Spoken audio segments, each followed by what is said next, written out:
মরতে হবে মালিকের কাছে ওয়াদা করেছি, আল্লাহর আদালতে যেতে হবে রে।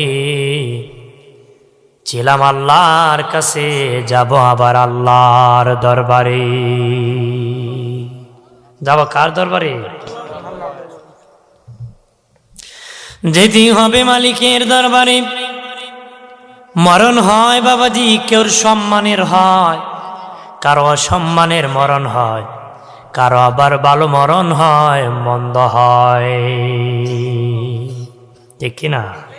কারো সম্মানের হয়, কারো অসম্মানের হয়, কারো ভালো হয়, কারো মন্দ হয়, কারো মৃত্যু জান্নাতি মরণ হয়, কারো জাহান্নামী মরণ হয়, ঠিক কিনা?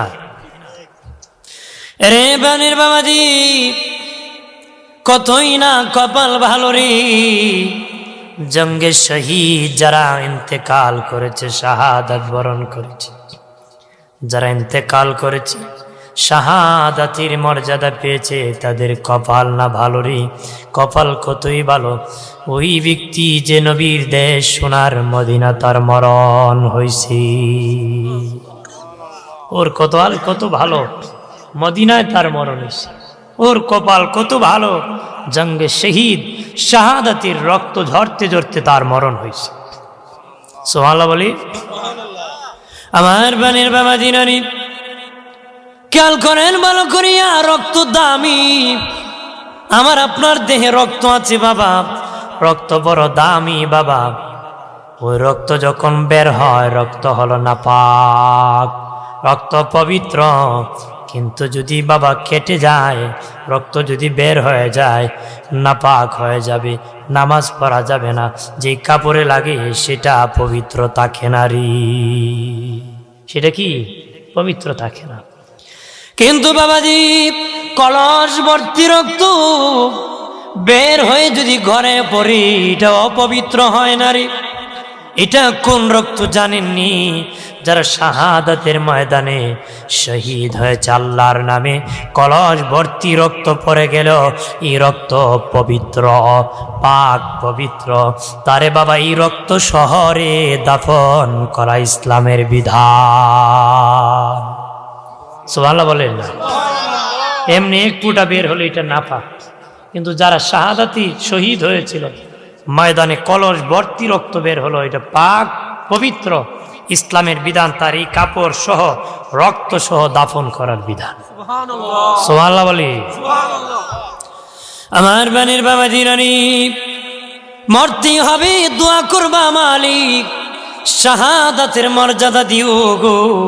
আমাকে রসুলের দেশে সোনার মদিনায় মরণ দিও গো আল্লাহ। আল্লাহ মরণ দিলি জুমাবারে দিও, লাইলাতুল কদরে দিও, সোমবারে মরণ দিও রে আল্লাহ, রমজান মাসে দিও গো। এরকম ভালো দিনের আশা করবারি।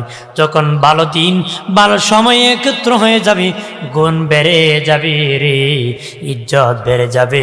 জুমাবারে যার মরণ হয়, কিয়ামত পর্যন্ত কবরের আযাব মাফ করে দেওয়া হয়। কিয়ামত পর্যন্ত তার কবরের আযাব মাফ করে দেওয়া হয়। সুবহানাল্লাহ বলি না? মরণের সময় যার কপাল ঘেমে যায়, মরণের সময় যার কপাল ঘেমে যায়, সে জান্নাতি। যার নাকগুলা ছিদ্রি হয়ে যায়, বড় বড় ছিদ্রি হয়ে যায়, অর্থাৎ নাকটা একটু বড় পাকা হয়ে যায়, ওই লোক জান্নাতি। বাবাজি, মরণ এমন একটি বাবাজি, মরণ এমন একটি সময় হলে মরণ হয়ে যাবে।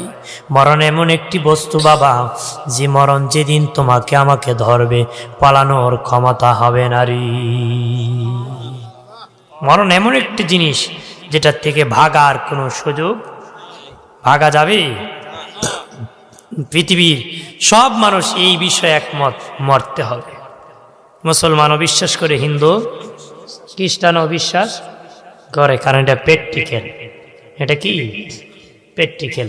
আর আখেরাতে যে বিচার হবে, এটা আমাদের সামনে প্র্যাকটিক্যাল নয়, এটা গায়েব আছে, আমরা বিশ্বাস করি। এই জন্য ইমানদার কথা বলেন, ধরে বলে।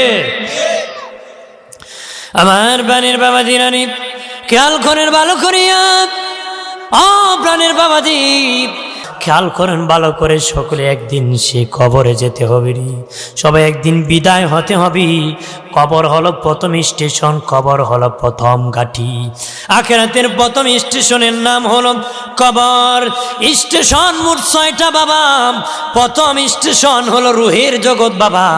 ওই স্টেশন থেকে আমি আপনি মায়ের পেটের দ্বিতীয় স্টেশনে এসেছিলাম রে। দ্বিতীয় স্টেশন হলো মায়ের পেট। ওই মায়ের পেটে আমি এসেছিলাম রে। মায়ের পেট স্টেশন খালি হয়, এখন আমি দুনিয়া স্টেশনের মধ্যে আছি রে। এখান থেকে একদিন খালি হয়ে কবরে আখিরাতের প্রথম স্টেশনে যাব। ইয়া কবর থেকে আবার হাসরে বাবা চতুর্থ স্টেশনের মাঠে আমরা উঠব। পঞ্চম স্টেশনের নাম কি? হাসরের। আর শেষ স্টেশন হলো জান্নাত, হয়তো জাহান্নাম নতুবা জান্নাত। শেষ স্টেশন স্থায়ী, যেখানে শুরু আছে শেষ নাই। এক সময় প্রথম স্টেশন রুহের জগৎ খালি হয়ে যাবে, সব মানুষ চলে আসবে, আর রুহের জগতে কেউ থাকবে না। দ্বিতীয় মায়ের পেটে আর কোনো বাচ্চা যাবে না, এই স্টেশন খালি হয়ে যাবে। তৃতীয় কিয়ামত হয়ে গেলে বাবা ইসরাফিল বাঁশি বাজালে দুনিয়া স্টেশন খালি হয়, সবাই কবর জগতে চলে যাবে। 40,000 বছর পরে আবার আমার আল্লাহ সুবহানাহু ওয়া তাআলা বাঁশি বাজিয়ে দিবে, মানুষ থাকবি কবর স্টেশনে।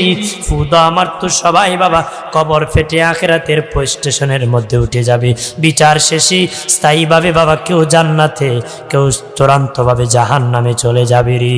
এখন আমরা বাবাজি দুনিয়ার স্টেশনে আছি, আখিরাতের প্রথম স্টেশন কবরে আমাদেরকে ঢুকতে হবে। কবর বলা হয় যেটা গর্ত করা হয়, এটাকে বাবা কবর বলা হয়, কিন্তু এটি কবর থাকে না। কবর এটা একটা জগৎ, এটা বিশাল বড় একটা জগৎ রে। এটা যেমন একটা জগৎ, এটা একটা আরেকটা জগৎ বাবাজি। কবর দেওয়া হয় মানুষের সম্মানার্থী। গরু মরলে মানুষ পায়ের নিচে রেখে দিই, গোয়াল ঘরের সামনে রাখে, অথবা খালে ফেলে দেয়, হাওরে ফেলে দেয়। ছাগল মরলে ফেলে দিই, শিখ বাবাজি এরকম ভাবে অন্য প্রাণী মরলে বিভিন্ন খানে মানুষ ফেলে দেয়। ঠিক মানুষ মরলে বাবা সম্মানার্থে মানুষ কবর খনন করে, মানুষের কবরটা উঁচু করে। 1 হাত পরিমাণ কবর উঁচু করা সুন্নত বাবা, কিছু উঁচু রাখা কবর সুন্নত। সমান করা জায়েজ না বাবা, এটা বিদআত। সমান করলে মানুষ কবরকে অসম্মান করবে, মানুষ হাঁটিয়া যাবে বাবা, কেউ গরু বাঁধবে, কেউ প্রস্রাব করে দিতে পারে।